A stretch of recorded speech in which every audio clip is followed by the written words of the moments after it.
Sama halnya terjadi kepada Kaleb. Dia akhirnya memperoleh apa yang dijanjikan Tuhan kepadanya. Saya bacakan Yosua 14 ayat 7 sampai ayat yang ke-15.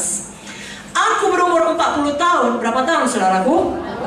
40 tahun ketika aku disuruh Musa, hamba Tuhan itu, dari Kades Barnea untuk mengintai negeri ini.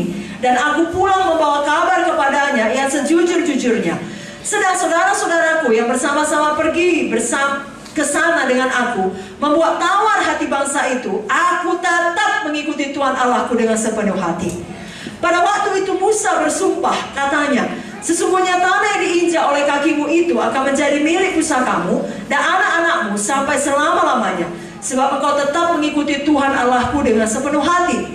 Jadi sekarang sesungguhnya Tuhan telah memelihara hidupku seperti yang dijanjikannya.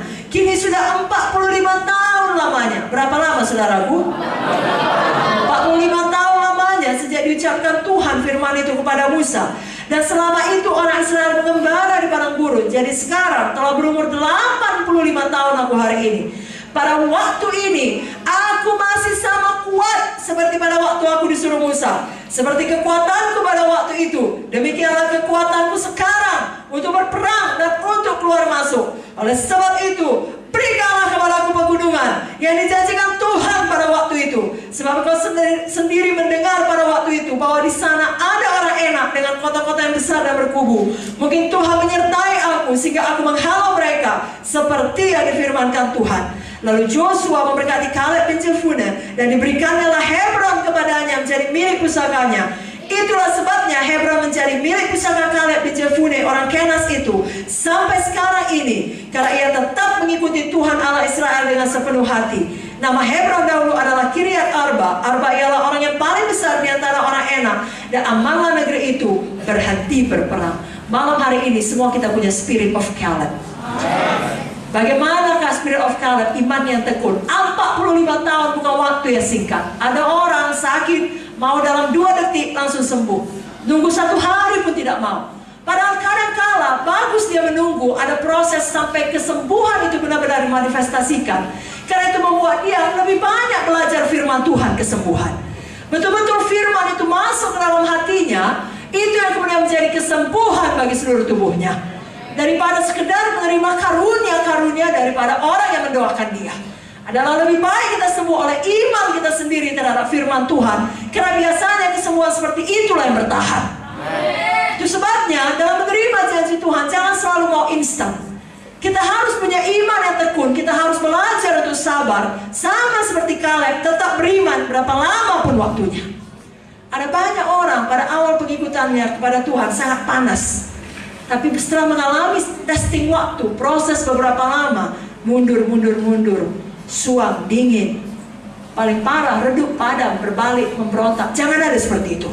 Kita terus panas, terus menyala. Sebagaimana dikatakan Kaleb, sebegitu aku kuat dahulu, sekarang ini pun aku masih kuat. Amen. Kuat secara badani, kuat secara rohani. Amen. Sekarang ingat saja, kalau namanya mengikut Tuhan bukan seperti lari jarak pendek, lari sprint, tapi seperti lari maraton, saudaraku. Dibutuhkan endurance, dibutuhkan ketekunan, dibutuhkan ketahanan. Apa kata Roma 12 ayat 11? Janganlah hendaknya kerajinanmu kendor, biarlah rohmu menyala-nyala dan layanilah Tuhan.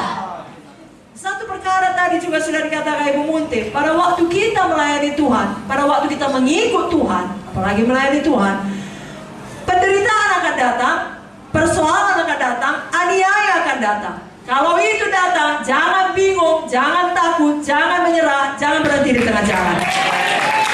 Tetap punya ketekunan iman, katakan amin. Sejak malam ini kita tetap ke hati kita, apapun yang terjadi, saya tidak mau menjadi lemah. Saya tidak mau berhenti di tengah jalan. Saya tidak mau menjadi kecewa. Coba kita pikirkan Kaleb pada masa itu. Semua kawan-kawan seumurnya bermatian. Dia bisa lemah imannya, bisa kecewa, betul saudara? Ya, betulnya aku bisa sampai ke Hebron. Ini sudah tambah umurku, sudah 50, 10 tahun berlalu lagi, sudah 60, sudah 70, sudah 80. Kaleb bisa menyerah, tapi dia tidak mau menyerah. Dan Tuhan selalu adil. Walaupun umur Kaleb bertambah, kekuatannya tetap. Ada kalanya karena saudaraku. Orang-orang sebangsanya tidak percaya, kita ikut menerima akibatnya. Orang-orang sekeliling kita tidak sungguh-sungguh. Sebagai satu gereja Tuhan, kita ikut menderita. Tapi Tuhan adil. Tuhan tahu caranya memelihara hidup kita, asal kita mempunyai iman yang tekun. Saya dan saudara sama seperti Kaleb, masing-masing kita punya Hebron.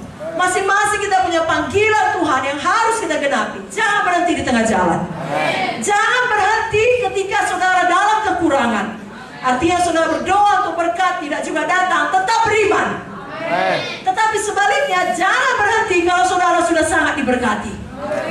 Kalau tadinya saudara datang kepada Tuhan sangat sakit, sangat bangkrut, sekarang sudah punya mobil, sudah punya rumah, sudah menikah, sudah punya anak, sudah nyaman hidup, lalu lupakan panggilan Tuhan, tidak lagi bergerak menginjil, tidak lagi menyala-nyala berdoa. Jangan saudaraku, baik dalam kekurangan, baik dalam kelebihan, jangan ada satu pun membuat kita berhenti dari panggilan Tuhan. Kalau mau tepuk tangan bagi Tuhan Yesus. Haleluya. Jika saya bacakan beberapa ayat firman Tuhan untuk mengingatkan kita, jangan takut pada penderitaan dalam mengikut Tuhan. Filipi 1 ayat 29.